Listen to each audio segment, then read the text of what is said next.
જય મુરલીધર. ધોરણ 10 વિષય ગુજરાતી, પાઠ નંબર 10 ડાંગવનો. અને આ પાઠનો સાહિત્ય પ્રકાર છે નિબંધ. પાઠના લેખક છે મહેન્દ્રસિંહ પરમાર.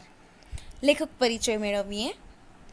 મહેન્દ્રસિંહ તખ્તસિંહ પરમારનું વતન સુરેન્દ્રનગર જિલ્લાનું કુકણા ગામ છે. તેઓ ભાવનગર યુનિવર્સિટીના ભાષા ભવનમાં અધ્યક્ષ તરીકે કામગીરી કરે છે. તેઓ વાર્તાકાર, વિવેચક અને દિગ્દર્શક તરીકે જાણીતા છે.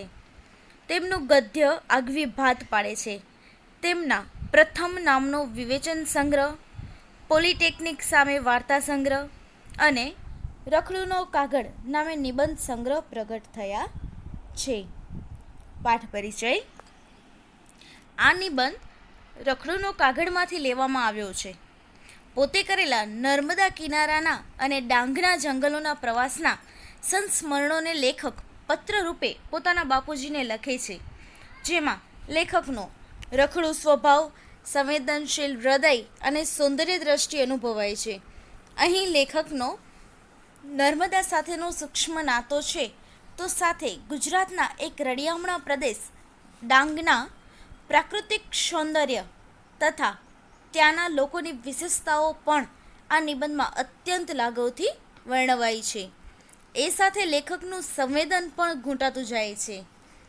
આ આખી વાત કરવા માટે પત્રશૈલી પસંદ કરીને લેખકે પોતાની અને ભાવકની વચ્ચે અંગત સેતુ રચ્યો છે. નિબંધનું ગદ્ય પ્રવાહી છતાં ઊંડાણવાળું છે. ગુજરાતી ગદ્યની એક જુદી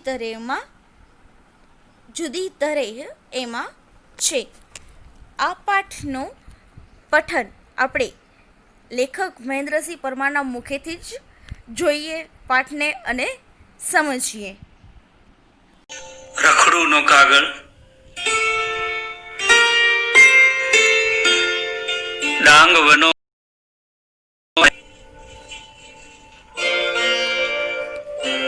10મા ધોરણના વિદ્યાર્થીઓ માટે લેખકના અવાજમાં નિબંધનું પઠન.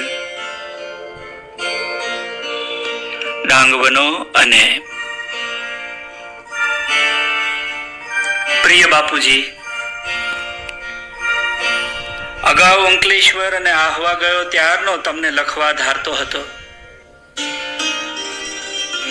એ પછી ફરી એકવાર જઈ આવ્યો. લખ્યા વગર ન જ ચાલે એવું થઈ ગયું. એ અનુભવોને પુનઃ સ્મૃત કરવાનો પ્રયત્ન કરું છું. ફરી પાછા એને યાદ કરવાનો પ્રયત્ન કરું છું. પેલું રિકલેક્ટેડ ઇન ટ્રાન્ક્વિલિટી જેવું કંઈક. શાંત પળોમાં બેઠા હોઈએ ને યાદ કરતા હોઈએ એના જેવું કંઈક. આ ટ્રાન્ક્વિલિટી લખ્યું તો હળવે કરીને ટ્રાન્ક્વિલાઇઝર શબ્દ પેસી ગયો. ભાગદોડ ટ્રાન્ક્વિલાઇઝર શબ્દ પેસી ગયો. ભાગદોડ અને હાય બોયના આ જમાનામાં એનું જ તો મહાત્મ્ય છે ને. પણ આજે તો એ સમયના લાગણીના ઉદ્રેક પ્રસન્નતાપૂર્વક કહેવાનો પ્રયત્ન કરું.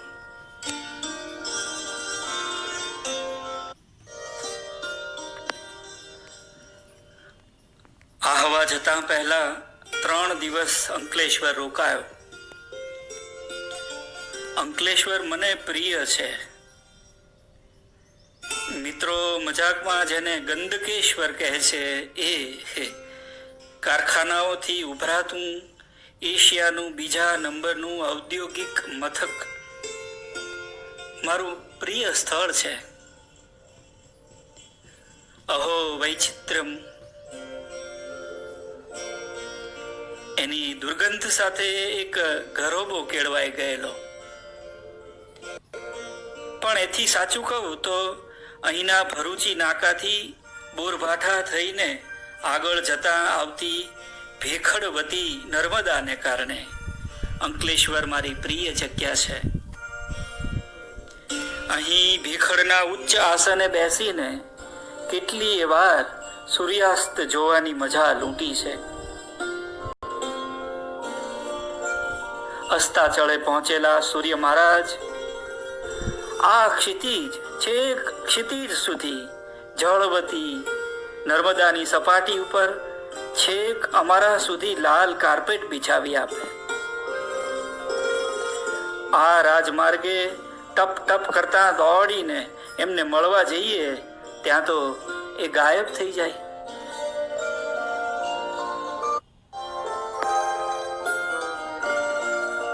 નર્મદાએ મને હર હંમેશ ઝંકૃત કર્યો છે. કોઈ પણ રૂપમાં એ નદી મને તાણી જાય છે.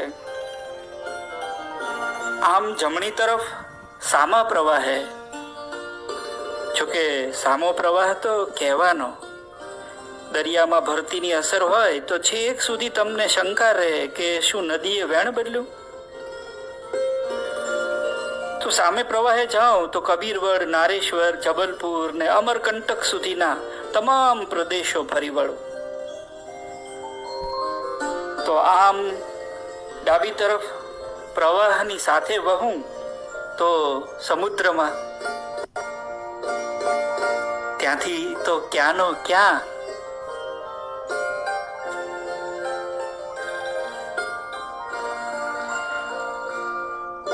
કબીરવડ સાથે કબીરજીને અનુભવીએ,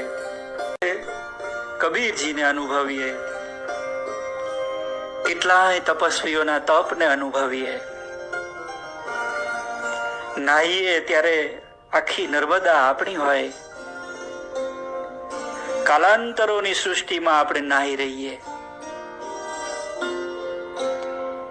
એક અંજલિ ભરીએ તો હાથમાંનું જળ ભૂતકાળના બધા દૃશ્યો વર્તમાનની સન્નિધિએ ઉઘાડતું આવે. ભૂતકાળ અને વર્તમાન એક સાથે ઉઘડતા આવે. ભૂખ, તરસ બધું ભૂલી જવાય. કવિ રાજેન્દ્ર શુક્લ અહીં યાદ આવ્યા વિના ન રહે. કવિ કહે છે, મુઠ્ઠી ચણા કે ધાણી, ઝરણાનું મીઠું પાણી, ખેઘૂરની ઘટામાં આઠે પ્રહર ઉજાણી.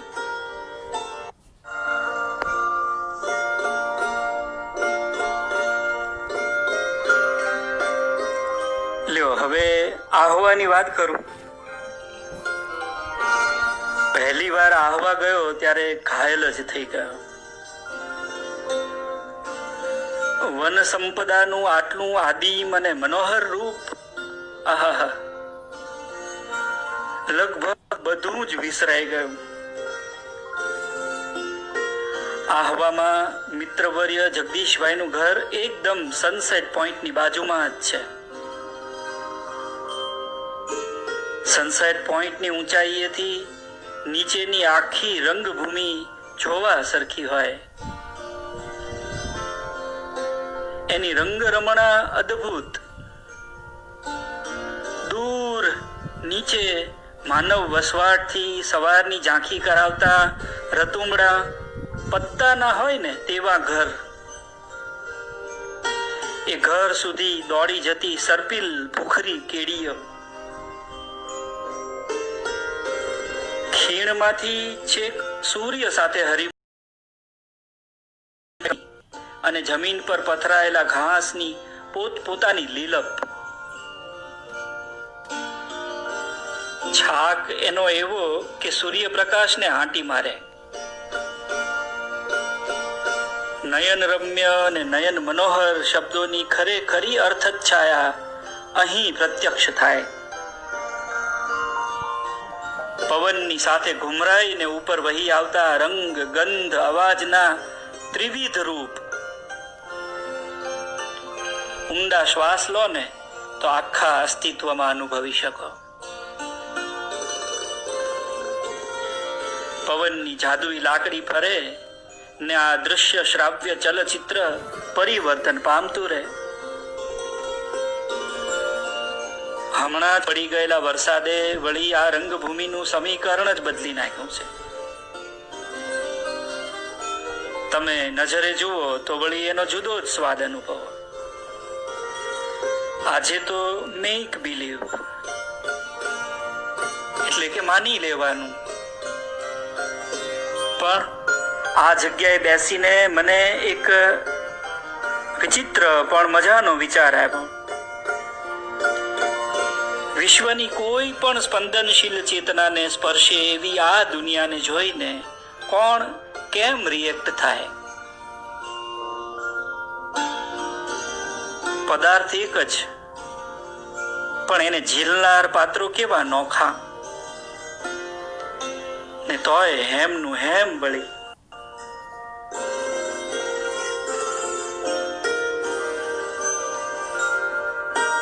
પછી તો દંડકારણ્યના જુદા જુદા રૂપ જોયા. મહાલનું ડાંગ, વઘાઈનું ડાંગ, સુબીર, વાંસદા, શિવઘાટ, સાપુતારા, બધે દોડા દોડ કરી મૂકી. ક્યાંક ખૂબ ઊંચાઈએથી ઊંડે તો ક્યાંક એકદમ ઊંડાઈએથી ખૂબ ઊંચે ચંચળતાથી ભમી લીધું. ખીણને રસ્તે રાત્રે નીકળ્યો તો સ્તબ્ધ થઈ ગયો. ચો તરફ આજ્ઞા આજ્ઞા.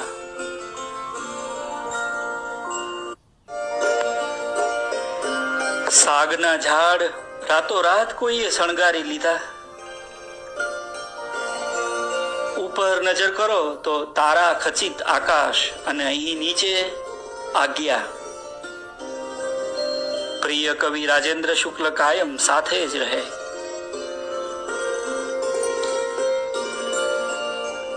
સ્થાનનો ફરક અમથો, મૂળમાં તો અજવાળું. તારકો શિખર સોહે, આજ્ઞા તરાઈમાં. અહીં તહીં ઉડાઉડ કરતા આજ્ઞાઓ અંધકારને શણગારીને એક મોઝાઇક બનાવી આપે, મસ્ત મજાની ડિઝાઇન બનાવી આપે.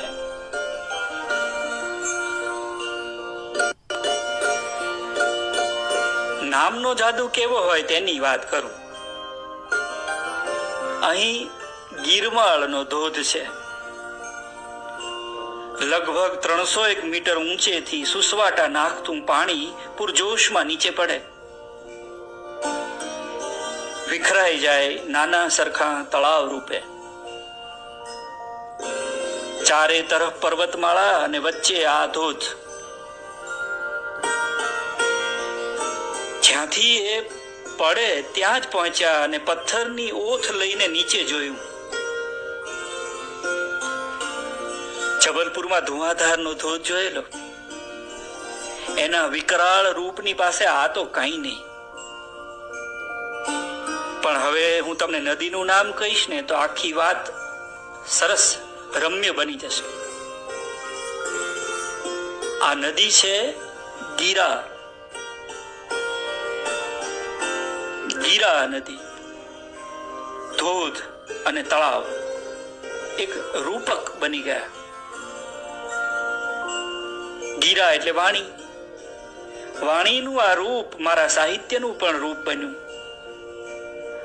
આ જ તેજસ્વી ગતિએ મારી ભાષાની ઉર્જા જન્મે અને નીચે તળાવમાં સંચિત થાય. પેલા ટચુકડા બુભુક્ષુ માછીમારો, ભૂખ્યા માછીમારો જેમ ઝાડ નાખીને ઉભા છે તેમ હું ઊભો હોઉં. પછી એ જળ પાછું બંધાઈ ન રહે. ગીરા નદીના રૂપે વળી નવા પ્રદેશો સર કરે.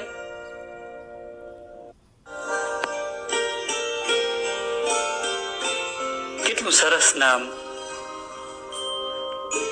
ગીરા.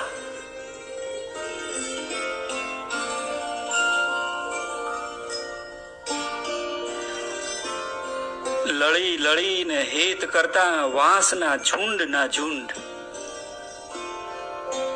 ક્યાંક ઉન્મત્ત ગજયુથ જેવા હાથીઓના ટોળા જેવા લાગે, ક્યાંક એકલ દોકલ પ્રણયજન જેવા.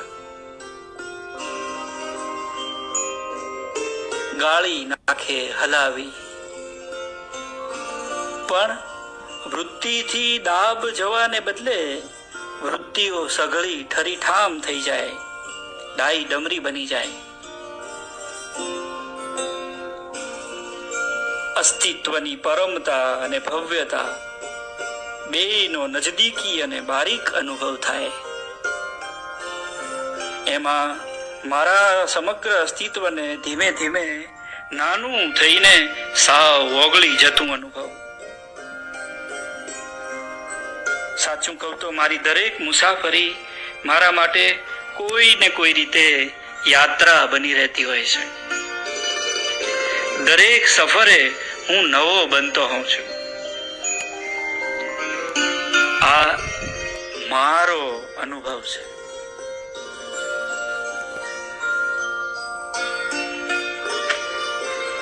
બીજી વાત કરું, આવવા આવ્યો એ પહેલા અહીંના આદિવાસીઓ વિશે ખૂબ સાંભળેલું. ડાંગ દરબારની વાને પડેલી. આ વખતે આ લોકોની દુનિયાનો આછેરો પરિચય જ માત્ર મળી શક્યો. જ્યારે તક મળે ત્યારે જગદીશભાઈનું હોન્ડા લઈને નીકળી પડું. આહવાની ગલી કુંચીઓમાં અને આજુબાજુના રસ્તાઓ પર રખડ્યા કરું. સ્થાનિક પ્રજાને જોયા કરું. આ આદિવાસીઓની લોક સંસ્કૃતિ હજી આજે એટલી જ જીવંત. એમના ગીતો, એમના વાદ્યો, તહેવારો, થાય કે હાથમાં હાથ ભીડીને નાચીએ. પણ એક વખત છે ને નીકળો ને હું તો ડાંગીઓનું મોટું સરઘસ સામે મળ્યું. સૌથી આગળ 2-3 આદિવાસીઓ ફટાકડા ફોડતા હતા. મને થયું કે ચાલો લગ્નની યાત્રા જોવા મળશે, વરઘોડો હશે. આ તો કંઈક બીજું જ નીકળ્યું. કોઈનું મરણ થયેલું. એની નનામી ઊંચકીને ડાઘો જતા હતા. મૃત્યુના માનમાં ફટાકડા, મૃત્યુના માનમાં બેન્ડ વાજા. મરણને ઉજવવાની આ રીત કેટલી તાત્વિક છે. આ અબૂધ કહેવાય એવી પ્રજાને આવું જીવન સત્ય ક્યાંથી મળ્યું હશે? લ્યો જુઓ, વાત આખી આપણી મૃત્યુના સમ ઉપર આવીને ઊભી રહી ગઈ. જેટલું ગમ્યું એટલું જ લખ્યું છે. ન ગમ્યું તેની વાત ફરી ક્યારેક કરીશ. મારી આ ભદ્ર ચેષ્ટા ગમી ને? બાપુજી, ઈચ્છા તો ત્યાં જ એકાદ ઝરણામાં પગ બોળીને આ શબ્દ ઝરણ વહેતું મૂકવાની હતી. તમને ત્યાં કેવાક યાદ કરતો હોઈશ તેનું પ્રમાણ મળે તોય હાઉ. મહેન્દ્ર. વિદ્યાર્થી મિત્રો, પાઠ સમજવાની અને જોવાની મજા આવી ને? ત્યારબાદ પાઠમાં આવતા શબ્દાર્થ આપણે જોઈએ. પુનઃ એટલે ફરી. સ્મૃત કરવું એટલે યાદ કરવું. વૈચિત્રમ એનો અર્થ થશે વિચિત્રતા. ગરોબો એટલે કે ઘરના જેવો ગાઢ સંબંધ. કાર્પેટ એટલે જાજમ.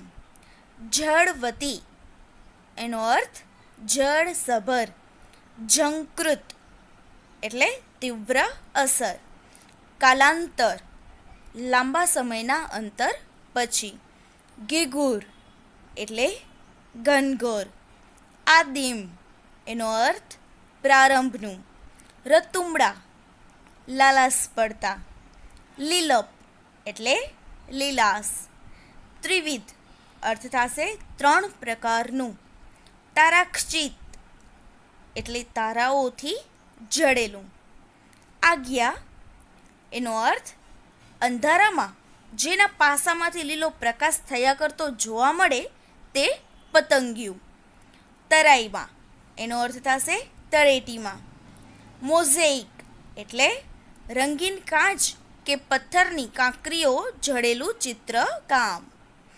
સંચિત થવું એકઠું કરેલું. ટચુકડું નાનું. તાત્વિક તત્વને લગતું. શબ્દઝરણ શબ્દરૂપી ઝરણું. વિરુદ્ધાર્થી શબ્દ જોઈએ. પ્રિય એનો વિરોધી અપ્રિય. દુર્ગંધ સુગંધ. સૂર્યાસ્ત વિરોધી સૂર્યોદય. રૂપ કરૂપું. સ્વાદ બેસ્વાદ. ચંચળ સ્થિર. જીવંત નું વિરોધી થશે મૃત. ઈચ્છા અનિચ્છા. પ્રત્યક્ષ પરોક્ષ. અસ્તાચળ વિરોધી ઉદ્યાચળ. ભરતી ઓટ. સ્મૃત વિસ્મૃત. શબ્દ સમૂહ માટે એક શબ્દ જોઈએ. પહેલું, જ્યાં ઘણા રસ્તા મળતા હોય તેવું સ્થળ અથવા રસ્તાનો છેડો, એના માટે એક શબ્દ વપરાશે નાકું. બીજું, સૂર્ય જેની પાછળ આથમે છે તે કાલ્પનિક પર્વત અસ્તાચળ. ત્રીજું, પૃથ્વી અને આકાશની જ્યાં સંધિ દેખાતી હોય છે તે રેખા, એને કહેવાશે ક્ષિતિજ. શબ્દ પોતાનો સંપૂર્ણ અર્થ આપવાને બદલે તેનો આછો ખ્યાલ આપે તે અર્થછાયા. પાંચમું, અંધારામાં જેના પાસામાંથી લીલો પ્રકાશ થયા કરતો જોવા મળે તે પતંગિયું, એને કહેવાશે આગિયો. કોઈ ખાસ પ્રસંગે ગામમાં નીકળેલો લોક સમુદાય એટલે સરઘસ. 3 કલાકનો સમયગાળો પ્રહર. પરિવાર જેવો નિકટનો સંબંધ એટલે ગરોબો. સાંકડો પગ રસ્તો, એના માટે એક શબ્દ વપરાશે કેડી. મનને હરી લે તેવું મનોહર. જેના પર નાટક ભજવાય તે જગ્યા રંગભૂમિ. સ્મશાને સબને બાળવા ઉચકી લઈ જનાર, એને કહેવાશે ડાગુ. ત્યારબાદ રૂઢિપ્રયોગોના અર્થ જોઈએ. પહેલું, મજા લૂંટવી, એનો અર્થ ખૂબ આનંદ લેવો. બીજું, લાલ કાર્પેટ બિછાવવી એટલે સ્વાગત કરવું. ત્રીજું, આંટી મારવી, અર્થ થશે ચડિયાતા થવું. ચોથું, ઠરીઠામ થઈ જવું, એનો અર્થ સ્થિર થઈને રહેવું. પાંચમું, જાદુઈ લાકડી ફરવી, અર્થ ચમત્કાર કરવો. છઠ્ઠું, સમીકરણ બદલી નાખવું એટલે વાતાવરણમાં પરિવર્તન લાવવું. સાતમું, ઓથ લેવી એટલે સહારો લેવો. મિત્રો, આ પાઠ અહીંયા પૂર્ણ થાય છે. આશા છે કે તમને સમજવાની મજા આવી હશે.